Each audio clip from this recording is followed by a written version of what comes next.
जय हिंद दोस्तों, मैं अतुल यादव स्वागत करता हूं आपकी इस नई क्लास में। आज हमारी 9th की दूसरी क्लास है जिसमें हम लोग भारत की स्थिति व आकार के बारे में पहले चैप्टर के बारे में पढ़ रहे थे। ठीक, इसमें जो है हम आपको बताए थे कि इस पूरे चैप्टर को, यानी कि हम पूरे चैप्टर को 4 टॉपिक में पढ़ेंगे। पूरे चैप्टर को 4 टॉपिक में हमको पढ़ना है। एक स्थिति, दूसरा आपका था आकार, तीसरा था भारत व विश्व यानी भारत और विश्व की तुलना, और चौथा टॉपिक इसमें है भारत के पड़ोसी देश। ठीक, इसमें 4 टॉपिक में आपको पढ़ना था। पहला क्या था? स्थिति, दूसरा आकार, तीसरा भारत व विश्व और चौथा आपका भारत के पड़ोसी देश, जिसमें हम पिछली क्लास में स्थिति के बारे में पढ़ चुके हैं। अगर आप पिछली क्लास नहीं देखे हो तो प्ले लिस्ट में जाके पिछली क्लास देख सकते हैं। ये हमारी जो है 2024-25 की भूगोल की 9th की दूसरी क्लास है, जिसमें आज हम आपको बताए थे कि जैसे 4 टॉपिकों में पढ़ाना था, तो हमारा ये दूसरा वाला टॉपिक आज हम लोग आकार के बारे में यहाँ पे पढ़ेंगे। और ये जो भी चैप्टर हम पढ़ा रहे हैं प्योर आपका ये एनसीईआरटी पर आधारित है, यानी कि एनसीईआरटी से बाहर आपको कुछ नहीं पढ़ाना है।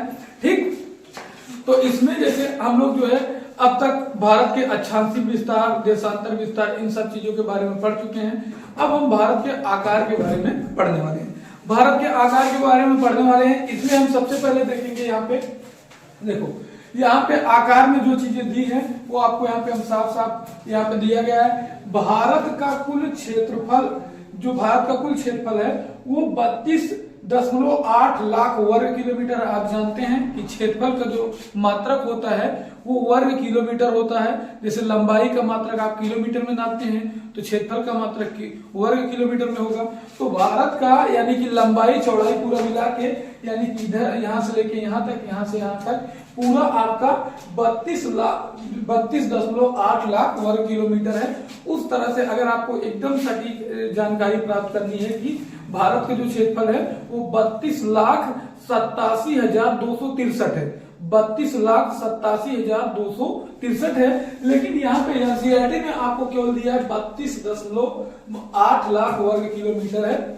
हाँ, इसमें से जो आपका 32,87,263 किलोमीटर वर्ग किलोमीटर है, इसमें से आप जानते हैं, आप नाम सुने होंगे पीओके का। भारत में आप नाम सुने होंगे पीओके का, यानी पीओके का मतलब है पीओके, पाक अधिकृत कश्मीर। पाक अधिकृत कश्मीर यानी देखो, कुछ भाग जो भारत का है उस पे चीन का भी कब्जा है, कुछ भाग जो भारत का उस पे पाकिस्तान का भी कब्जा है। जो आपको बता रहे हैं कि 32,87,263 वर्ग किलोमीटर है, उसमें से पाकिस्तान जो है, यानी कि हमारे कश्मीर के इस वाले हिस्से पे पाकिस्तान जो है ये कब्जा करके रखा है, जिसको हम लोग पाक अधिकृत कश्मीर बोलते हैं। और कुछ भाग पर चीन, जो तिब्बत के क्षेत्र में चीन जो है यहाँ पे कब्जा करके रखा है।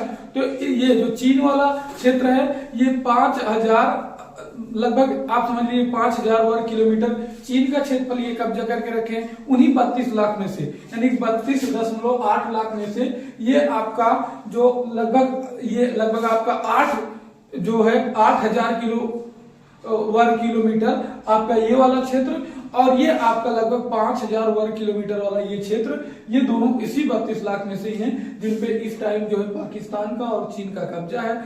अगर सब कुछ सही रहा तो आगे चल के जिस तरह से हमारे प्रधानमंत्री जी कार्य कर रहे हैं, तो आगे चल के ये वाला हिस्सा और ये वाला हिस्सा भी अपनी तरफ होगा। ठीक, आगे अगर हम देखें इसमें और क्या दिया, भारत का क्षेत्रफल विश्व के कुल भौगोलिक क्षेत्रफल का 2.4 है। देखो, अब कुल भौगोलिक क्षेत्रफल अगर हम देखें विश्व की बात करें, जैसे आप ग्लोब जानते हैं, ग्लोब में आप देखेंगे कि ग्लोब में जितने भी महाद्वीप हैं, ग्लोब में जितने महाद्वीप हैं, महासागर और सब दिए रहते हैं, तो आप पाएंगे कि जैसे महाद्वीप और महासागर एक साथ दिए हैं, तो पूरे पृथ्वी का अगर हम क्षेत्रफल देखें तो बहुत ज्यादा हो जाएगा।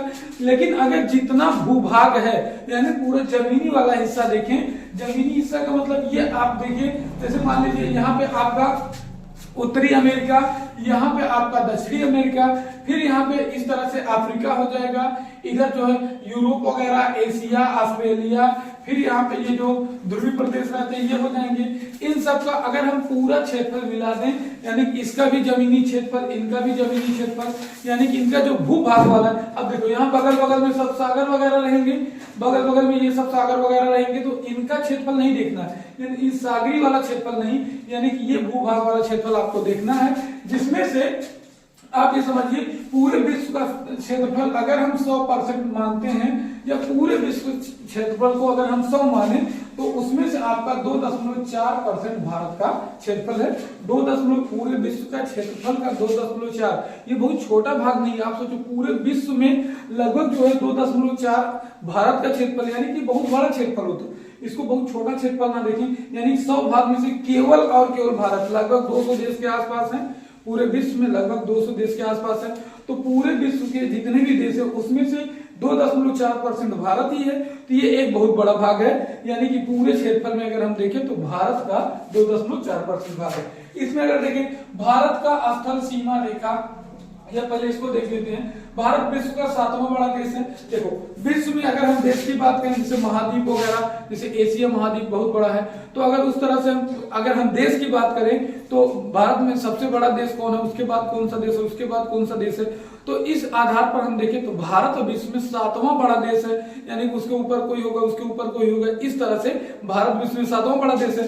तो नंबर 1 पे आपका आ जाता है रूस, यानी कि रूस सबसे बड़ा देश है, उसके बाद कनाडा, उसके बाद संयुक्त राष्ट्र अमेरिका है, फिर आपका चीन, ब्राजील, ऑस्ट्रेलिया, और 7वें नंबर पर अपना भारत आता है, यानी कि रूस, कनाडा, संयुक्त राज्य अमेरिका, और इधर फिर चीन, ब्राजील, ऑस्ट्रेलिया, और लास्ट में यह 7वें नंबर पर अपना भारत आता है। अब आप समझ लीजिए अगर 200 देश हैं तो लगभग 200 देश हैं, तो उसमें 7वें नंबर पर भारत आता है। इसमें भी स्थान हमारा बड़ा है, यानी कि इस तरह से बड़े देशों का मतलब अगर क्षेत्रफल के हिसाब से हम यहाँ पे बड़े देश देख रहे हैं ना, जनसंख्या के हिसाब से नहीं, जैसे देश को जैसे किस नंबर पे अपना देश है, इस हिसाब से अगर हम देखें तो आप कई हिसाब से देख सकते हैं। जैसे मान लीजिए जनसंख्या के आधार पर, अगर जनसंख्या के हिसाब से देखें तो मुझे लगता है कि इस टाइम जो भारत है वो चीन से भी आगे, यानी नंबर 1 पे जनसंख्या के आधार पर अपने यहाँ सबसे ज्यादा आबादी, यानी सबसे ज्यादा लोग अपने यहाँ रहते हैं, क्योंकि चीन को भी हम लोग धीरे धीरे पीछे छोड़ रहे हैं।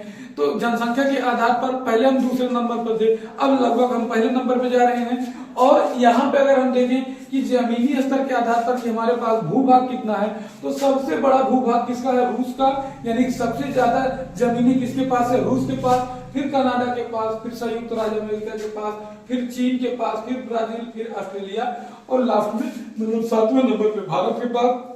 इसके बाद भी देश हैं जिनके पास जो है मतलब और भी जमीनें हैं, यानी कि आप अगर 200 देशों के आसपास में से 7वें नंबर पर अपना भारत देश आता है।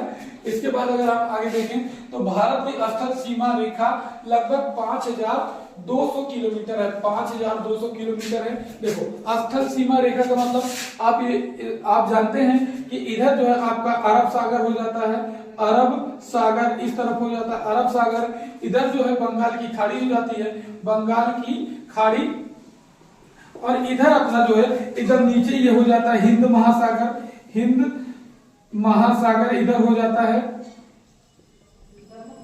देखो तो यहां पर हम देखें तो इधर भी जल वाला भाग है, इधर भी जल वाला भाग है, इधर भी जल वाला भाग है।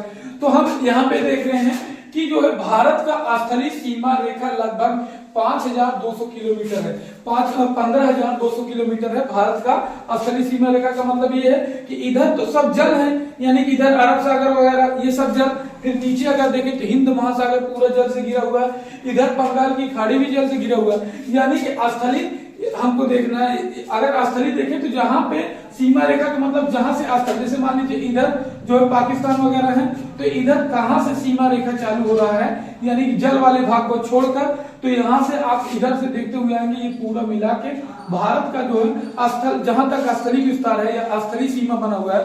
देखो सीमा 2 टाइप की यहाँ पे है, एक स्थलीय वाली, एक जलीय वाली। अब इधर देखिए ये जलीय, देखो भारत यही है तो इसकी जो लास्ट में ये सीमा है, तो ये इधर तो जली भाग है, इधर जो है अगर आप इधर देखेंगे, जैसे इधर आपका हो जाता है पाकिस्तान, इधर आपका जो है नेपाल हो जाता है, इधर भूटान हो जाता है, इस तरह से इधर म्यांमार हो जाता है ना, इधर चीन हो जाता है। तो स्थली वाला अगर हम देखें तो मान लो अगर यहाँ से हम चलना प्रारंभ करें तो यहाँ से चलेंगे, तो अगर हम 15,200 किलोमीटर चलेंगे, यानी पूरा हमको यहाँ से यहाँ तक ऐसे भारत की सीमा या सीमा पे चलते हुए अगर यहाँ से यहाँ तक आएंगे, तो यानी कि स्थलीय भूभाग कितना रहेगा, वो 15,200 किलोमीटर तक रहेगा।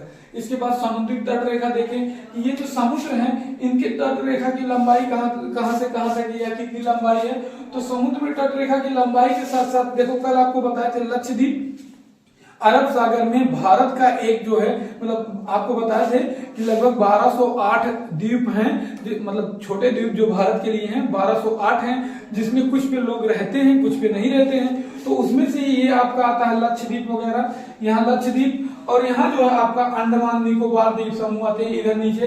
तो अगर इनका भी तटीय भाग देखें, इधर का तटीय भाग, ये तटीय भाग, यानी कि इनके तट वाला रेखा पूरा देखें, तो मान लो यहाँ से गुजरात से आपका तटीय भाग चालू होता है, तो गुजरात से ऐसे आते हैं, यहाँ से गुजरात से यहाँ तक आएंगे आप, इस तरह से पूरा इधर सब तटीय भाग है। फिर इधर जो है बांग्लादेश के आसपास तक, यानी कि बंगाल की खाड़ी उड़ी पूरा मिला के तटीय भाग है। तो पूरा अगर हम द्वीप वाला देखें, जैसे मान लो एक कोई द्वीप है, तो द्वीप के किनारे किनारे ये भी तो तटीय भाग है, तो ये पूरा मिला के हमारे पास जो तटीय भाग है या तटीय सीमा जो है वो आपका कितना है, तो वो 7,516.6 किलोमीटर, यानी कि अंडमान निकोबार द्वीप समूह और आपका लक्षद्वीप और ये जो भारत के यानी जितने राज्य हैं जो समुद्र के किनारे स्थित है, इनका पूरा तटीय सीमा मिला के ये हमारे पास 7,516.6 किलोमीटर ये पूरा है। ठीक, अब यहाँ पर देखें भारत के उत्तर पश्चिम और उत्तर तथा उत्तर पूर्व सीमा पर नवीन वलित पर्वत है। आप जानते हैं भारत के उत्तर में एक जो है विशाल पर्वत जिसे हम हिमालय पर्वत के नाम से जानते हैं, जो यहाँ पे आप जानते हैं कि यहाँ पे हैं, इसकी कई पर्वत श्रेणियां बनी हुई हैं। तो अब यहाँ पे देखो भारत के उत्तर पश्चिम, तो अगर यहाँ देखो ये अब कल आपको बताया था कि ये आपका उत्तरी भाग, उत्तर पश्चिम मतलब ये वाला भाग हो जाएगा उत्तर पश्चिम, तो ये उत्तर पश्चिम हो गया। इसके बाद फिर उत्तर वाला भाग ये हो जाएगा। फिर यहाँ थोड़ा उत्तर पूर्वी, तो उत्तर पूर्वी वाली यानी उत्तर पूर्व वाला भाग ये पूरा हो जाएगा, उत्तर पूर्व में ये सभी आ जाएंगे। ठीक, तो उत्तर पूर्वी सीमा पर नवीन वलित पर्वत है। वलित पर्वत का मतलब देखो, अगर देखो ये जो माना जाता है कि जो है भारत जो है या जो हिमालय बना है वो एक वलित पर्वत है। वलित पर्वत का मतलब आप देखो, जैसे ये बुक है, तो पहले क्या होता है कि दो भारत जो है, ये जो भूभाग आपको बताए हैं कि उत्तरी अमेरिका, दक्षिणी अमेरिका, ये चीन वगैरह, ये जो भी यहाँ पे बड़े महाद्वीप हैं, ये सब एक प्लेटें हैं। जब एक प्लेटें दूसरी प्लेटों से टकराती हैं तो क्या बनता है, एक प्लेटें दूसरी प्लेटों से जब टकराती हैं तो या तो गर्त बनता है, या गर्त का मतलब या तो खाई बनती है या फिर पहाड़ बनता है। मान लो जैसे दो प्लेटें आपस में टकरा रही हैं, दो प्लेटों का मतलब जैसे मान लीजिए ये है, अब यहाँ पे ये भाग है, अगर हम दोनों तरफ से इस पे दाब डालेंगे तो या तो ये भाग ऐसे ऊपर उठेगा, जैसे मान लीजिए ये वाला भाग है, अगर दोनों इधर से भी दाब डालें, इधर से भी दाब डालें, तो या तो ये इस तरह से ऊपर की तरफ उठेगा या फिर ये इस तरह से नीचे की तरफ उठेगा।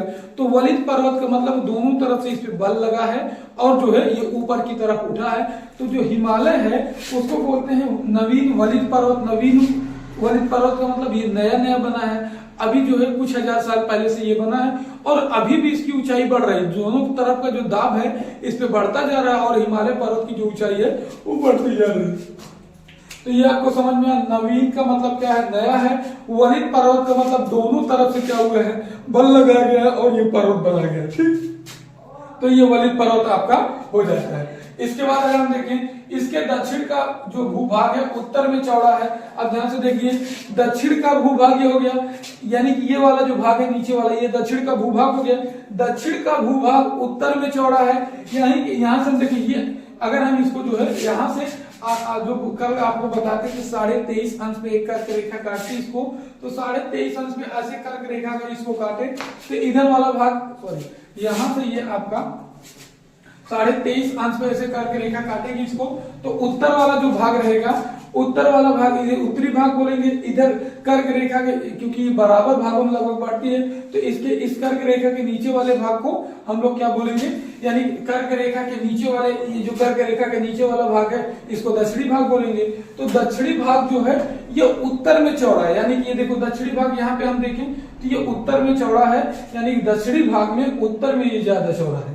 ठीक, इसके बाद जो है इसका दक्षिणी भूभाग उत्तर में चौड़ा है और ये 22 अंश उत्तरी अक्षांश में हिंद महासागर की ओर सकरा होता है। इसके पश्चिम में अरब सागर और पूर्व में बंगाल की खाड़ी स्थित है। अब देखो यहाँ देखिए, अब यहाँ अगर हम नीचे देखें तो ये 8 अंश 4 मिनट है, ऊपर देखें तो ये आपका जो है 37 अंश 6 मिनट है। तो ये 22 अंश से लगभग यहाँ पे आपका ये लगभग 22 अंश यहाँ से होता है। यहाँ फिर ये दक्षिण में हिंद महासागर में धीरे धीरे सकरा होता जाता है। देखो 23 अंश यहाँ पे है आपका, यहाँ 23 अंश यहाँ से होता है, तो यहाँ से खींचेंगे 22 अंश यहीं पे होगा, तो 22 अंश से ये नीचे की तरफ सकरा होता जाता है, यानी कि ये जो जमीन है धीरे धीरे ये कम होती जाती है। ठीक, तो 22 अंश उत्तरी अक्षांश से ये हिंद महासागर की ओर सकरा होता जाता है। तो हिंद महासागर यहाँ नीचे की तरफ है। हिंद महासागर के बारे में आपको बताए थे कि हिंद महासागर एक ऐसा महासागर है जिसका नाम किसी देश के नाम पे पड़ा है, यानी कि जो जितने भी महासागर उसमें किसी भी महासागर का नाम देश के नाम पे नहीं पड़ा, केवल हिंदुस्तान के नाम पे हिंद महासागर पड़ा। ठीक, तो ये हिंद महासागर की तरफ जो है सकरा होता जाता है। इसके पश्चिम में अरब सागर, पूर्व में बंगाल की खाड़ी है। ये बात तो आपको पिछली क्लास में ही बताए थे कि देखो यहाँ इस भारत के इसके पश्चिम में जो है आपका पश्चिमी भाग ये है, तो इसके पश्चिम में अरब सागर है और जो है फिर जो है उत्तरी भाग में यहाँ पे या पूर्वी भाग में आप बोलते हैं बंगाल की खाड़ी है। ठीक, इसके बाद अगर हम देखें अक्षांश और देशांतर का विस्तार लगभग 30 अंश है। ठीक, अगर अक्षांश और देशांतर का विस्तार देखें तो लगभग 30 अंश है। पहले आप ध्यान से देखिएगा, यहाँ कितना दिया गया है, यहाँ 8 अंश 4 मिनट दिया गया है, यहाँ 8 अंश 4 मिनट, यहाँ पे 37 अंश 6 मिनट दिया गया है। तो आप देखिए कि अगर हम यहाँ पे देखें कि आपका जो ये 8 अंश है यानी 37 अंश 6 मिनट से इधर आपका 8 अंश 4 मिनट है। इन दोनों को अगर हम देखें, इन दोनों में लगभग अंतर कितना आएगा, तो इन दोनों में लगभग 30 का अंतर आता है, लगभग 30 अंश का अंतर आएगा। यानी उत्तर में 37 अंश 6 मिनट है और नीचे 8 अंश 4 मिनट है। तो इनका अगर हम अंतर निकालें तो ये लगभग कितना आएगा, ये लगभग 30 आएगा। यानी कि आप देखिए 37 है, ये लगभग 8 के पास है और 8 ये है, तो जब इसको घटाएंगे तो 30 के आसपास आएगा। तो वही ये बोल रहा है कि इसका जो है अक्षांश वाला भी 30 अंश है, देशांतर वाला भी 30 अंश है। देशांतर वाले की अगर हम बात करें तो देखिए इधर कितना है, इधर आपका दिया है 68 अंश 7 मिनट और इस बगल पूर्वी भाग में कितना है, यानी गुजरात में देशांतर वाला अगर हम देखें तो 68 अंश 7 मिनट है और अरुणाचल प्रदेश में अगर हम देशांतर वाला देखें तो 97 अंश 25 मिनट है। तो अगर इनमें भी देशांतर का अगर हम अनुपात निकालें तो आप यहाँ देखेंगे देशांतरी अनुपात अगर निकालें तो 97 अंश और ये आपका 25 मिनट और ये 68 अंश ये आपका 7 मिनट हो जाता है। तो ये भी अंतर अगर आप देखेंगे, देखिए ये भी जो आएगा ये लगभग आपका 30 आएगा। यहाँ लगभग की बात कर रहा 30 अंश, क्योंकि पूरा पूरा तो आएगा नहीं, तो ये लगभग में 30 आएगा और ये भी लगभग में 30 आएगा। तो बोल रहा अक्षांश और देशांतर का जो विस्तार है वो लगभग 30 अंश है। इधर भी 30 अंश है और इधर भी अगर देखें, अगर हम देशांतरी विस्तार देखें तब भी 30, अक्षांशी विस्तार देखें यहाँ से लेके यहाँ तक तब भी 30। ठीक, इसके बाद परंतु फिर भी पूर्व पश्चिम का विस्तार उत्तर दक्षिण के जो विस्तार की अपेक्षा कम है। पूर्व पश्चिम का विस्तार देखिए, जैसे देखो ये बोल रहा है कि अक्षांशी विस्तार जो इनका है, यानी कि अक्षांशी विस्तार के अंतराल जो आ रहा है 30 अंश का आ रहा है और जो देशांतर विस्तार का भी अंतराल जो आ रहा है 30 अंश का आ रहा है। फिर भी उत्तर दक्षिण वाला जो विस्तार है वो ज्यादा है, यानी इसका फैलाव ज्यादा है और देशांतर वाला विस्तार कम है। यहाँ पे आप देखिए ये जो कन्याकुमारी से लेके यहाँ पे आपका जम्मू कश्मीर तक, ये यहाँ से यहाँ तक की सीधी लंबाई अगर हम देखें तो ये आपका 3214 किलोमीटर है। यानी कि यहाँ कन्याकुमारी से लेके उत्तर यहाँ जम्मू कश्मीर तक का जो दूरी अगर हम देखें तो ये आपका 3214 किलोमीटर है। अगर यहाँ गुजरात से लेके हम अरुणाचल प्रदेश तक देखें तो ये 2900 233 किलोमीटर है, यानी कि इनमें लगभग 280 किलोमीटर का अंतर है। यानी कि अगर आप उत्तर से दक्षिण लंबाई देखेंगे, उत्तर से दक्षिण लंबाई कितनी है 3214 किलोमीटर, और पूर्व से पश्चिम लंबाई इसकी कितनी है तो आपका 2933 किलोमीटर। इन दोनों में कितने का अंतर है, तो इन दोनों में लगभग 281 का अंतर है, यानी 281 किलोमीटर लंबाई में ये जो है, लंबाई अगर हम देखें तो 281 किलोमीटर अधिक है, और इसकी चौड़ाई जो है वो 281 किलोमीटर कम है। ठीक, लंबाई और चौड़ाई में अगर आप देखेंगे तो यहाँ पे 281 का अंतर आता है। फिर अगर आगे हम देखें, यहाँ पे देखिए गुजरात से लेके अरुणाचल प्रदेश के स्थानीय समय में 2 घंटे का अंतर है। गुजरात से लेके तो आपका गुजरात से लेके अरुणाचल प्रदेश के स्थानीय समय में 2 घंटे का अंतर है। आपको इस बात को समझना पड़ेगा। देखो पहले एक बात, पहले आप इसको जो यहाँ तक आप पढ़े ये पूरा एक बार नोट कर लो, इसको एक बार यहाँ से लेके यहाँ तक पूरा पहले नोट कर लो। ठीक, नोट कर लेना या फिर स्क्रीनशॉट मार लीजिए इसको। ठीक, इसके बाद जो है हम लोग यहाँ पे अभी इसको समझना है, इसलिए आपको बोल रहा हूँ कि नोट कर लीजिए, ऊपर से इसको जो है साफ कर दे, तब यहाँ पे अच्छे से आपको समझाएंगे। देखिए तो यहाँ पे अगर हम देखें, यहाँ पे आपको जो दिया है कि गुजरात से लेके अरुणाचल प्रदेश के स्थानीय समय में 2 घंटे का अंतर है। आप यहाँ समझिए कि आपको मैं कल बताया था कि जैसे जो पृथ्वी है वो पश्चिम से पूर्व घूमती है। पश्चिम से पूर्व घूमने का मतलब ये है कि जो है पृथ्वी आप समझिए पश्चिम से पूर्व घूमेगी, तो सूर्य जो है अरुणाचल प्रदेश में पहले निकलेगा, यानी जो हिस्सा इसके पूर्व में रहेगा वो अरुणाचल प्रदेश में पहले निकलेगा, और इधर गुजरात में बाद निकलेगा। बाद में प्रतीत होगा, यानी कि सूर्य ऐसा निकलने का मतलब है, आप जानते हैं कि पृथ्वी जो है सूर्य का चक्कर लगा रही है, और पृथ्वी अपने अक्ष पर, जैसे कि एक लट्टू घूमता है अपने अक्ष पर घूम के आगे बढ़ता है, वैसे पृथ्वी भी अपने अक्ष पे घूम के आगे बढ़ रही है। जैसे अगर यहाँ पे कोई सूर्य है और ये पृथ्वी इस तरह से अगर ये घूम रही है, तो यानी कि इसका पश्चिम से पूर्व घूम रही है, तो सूर्य यहाँ पे रहेगा तो पश्चिमी हिस्सा, यानी अगर यहाँ पे हम देखेंगे पहले अरुणाचल प्रदेश बनेगा, फिर जो है आपका क्या बनेगा, ये यहाँ पे आपका गुजरात पे, यानी 2 घंटे बाद यहाँ पे जो है सूर्य उदय होगा, यानी 2 घंटे पहले यहाँ सूर्य उदय होगा, और यहाँ पर आते आते यानी पूरे इसको घूमते घूमते ये लगभग आपका 2 घंटे लग जाता है। पहले यहाँ पे आप देख लीजिए, देखो अगर यहाँ से हम देखें, आप ध्यान से समझिएगा इसको। देखो अगर हम यहाँ पे देखें कि जो टोटल देशांतर रेखा, आपको बताते हैं कि टोटल जो देशांतर रेखा है वो कितनी है। देशांतर रेखा के बारे में आपको बताते हैं कि देशांतर रेखा जो ग्लोब आप बनाते हैं उसमें उत्तर से दक्षिण वाली जो रेखा होती है उनको हम इस उत्तर से दक्षिण वाली रेखा को यहाँ पे लाके एक बिंदु पे यहाँ पे लाके मिलाते हैं, तो इन रेखा को देशांतर रेखा कहते हैं। ये टोटल इनकी संख्या कितनी है, टोटल इनकी संख्या है 360 अंश। टोटल इनकी मतलब अगर इनकी देखें तो 1 अंश 2 अंश 3 अंश 4 अंश, ऐसे टोटल मिला के 360 अंश है। 360 अंश जो होता है ये आपका 24 घंटे के बराबर होता है। 360 अंश जो रहेगा वो आपका कितने घंटे का बराबर होता है, ये 24 घंटे के बराबर होता है। ठीक, 360 अंश 24 घंटे के बराबर होगा। तो अगर हम देखेंगे तो यहाँ अगर आप इसको काट देंगे ये संख्या, तो ये 15 अंश जो रहेगा आपका, जो 15 अंश रहेगा वो 1 घंटे के बराबर होगा। ये 15 अंश 1 घंटे के बराबर हो जाएगा।